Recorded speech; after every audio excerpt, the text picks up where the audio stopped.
Bintang film Asri Welas mengaku dilahirkan dari keturunan Pangeran Diponegoro. Dari ceritanya, Asri Welas mengaku memiliki kakek dan nenek dari Pangeran Diponegoro. Betul, keturunan Pangeran Diponegoro. Saya tahu dari eyang saat masih kecil, kata Asri Welas ketika ditemui di kawasan Kuningan, Jakarta Selatan, Rabu, tanggal 11 Mei tahun 2022. Asri Welas senang dan bangga, sekaligus tidak menyangka memilih darah keturunan Pangeran Diponegoro.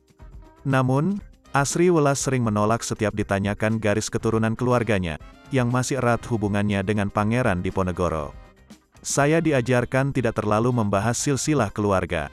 Saya cuma diminta tetap menjadi diri sendiri dan selalu berbuat baik, ujar Asri Welas. Asri Welas juga diajarkan orang tuanya untuk melakukan apapun yang bisa mengharumkan nama Indonesia. Gimana caranya mengisi kemerdekaan ini dengan karya apapun?